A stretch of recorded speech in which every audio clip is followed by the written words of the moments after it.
নমস্কার বন্ধুরা, প্রতিমা রান্নাঘরে আপনাদের সবাইকে অনেক অনেক স্বাগত। আজকে আমি বানাবো মুড়ির পান্তুয়া। ছানার পান্তুয়া তো খেয়েছেন, মুড়ির পান্তুয়া এইভাবে একবার বানিয়ে খেয়ে দেখুন বন্ধুরা, বুঝতেই পারবেন না যে এটা মুড়ির পান্তুয়া। অসাধারণ হয়। তো মুড়ির পান্তুয়া বানানোর জন্য আমি এখানে 2 বাটি মুড়ি নিয়েছি। 1 বাটি মুড়ি আমি গুঁড়ো করে নিয়েছি, নিয়ে ছেঁকে নিচ্ছি, নিয়ে যে খিচটা বেরিয়েছে আমি মিক্সিতে দিয়ে দিলাম। মিক্সি বলে আবার আর 1 বাটি মুড়ি আমি গুঁড়ো করে নিলাম, নিয়ে আবার ওটাও ছেঁকে নেব। ছেঁকে নেবেন বন্ধুরা। আর এবারে আমি দিয়ে দিচ্ছি 1/2 কাপ গুঁড়ো দুধ, আর 1 পিঞ্চ লবণ দিলাম, আর 1/2 চামচ দিলাম বেকিং পাউডার দিয়ে এবার ভালো করে আমি আর 1 টেবিল চামচ দিলাম ময়দা, ভালো করে মেখে নেব সব। এখানে আমি নর্মাল টেম্পারেচারে থাকা লিকুইড দুধ নিয়েছি।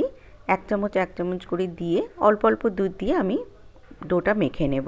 একবারে অনেকটা দিতে যাবেন না, তাহলে হয়ে যাবে, বেশি নরম হয়ে যাবে। অল্প অল্প দিয়ে মাখতে হবে। আমার 1 কাপ দুধ লেগেছে। এবারে আমি দিয়ে দেব ঘি। অল্প অল্প ঘি দিয়ে আমি আবারও কিছুক্ষণ মাখবো। খেতে অসাধারণ হয় বন্ধুরা, একবার হলেও ট্রাই করে দেখবেন এইভাবে বানিয়ে। আমি 2 চামচ ঘি দিলাম, দিয়ে একটা ডো তৈরি করে দিলাম। সব ডো নিয়ে এবার 15 মিনিট রেস্টে রেখে দেব।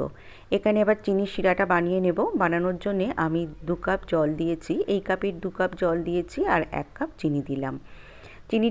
মিষ্টিটা আপনারা কম বেশি করে নিতে পারেন। আর 2টো এলাচ ভেঙে দিলাম। চিনিটা মেল্ট হয়ে গেলে আমি গ্যাসটা বন্ধ করে দেব। বন্ধ করে দিয়ে ঢাকা দিয়ে রেখে দেব। এবারে আমি 15 মিনিট হয়ে গেছে, তো হাতে একটু ঘি মাখিয়ে নিলাম, নিয়ে আমি ডোটা আবারও ভালো করে একটু মেখে নেব। মেখে নিয়ে অল্প অল্প করে আমি ডো থেকে নিয়ে পান্তুয়ার বলগুলো তৈরি করে নেব।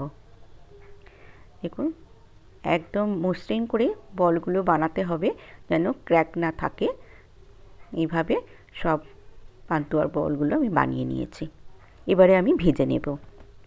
ভাজার জন্য আমি একটা ছোট কড়াই নিয়েছি, নিয়ে অনেকটা সাদা তেল দিয়ে দিয়েছি, আর দিলাম 1 চামচ ঘি। আপনারা চাইলে শুধু ঘিও ভাজতে পারেন।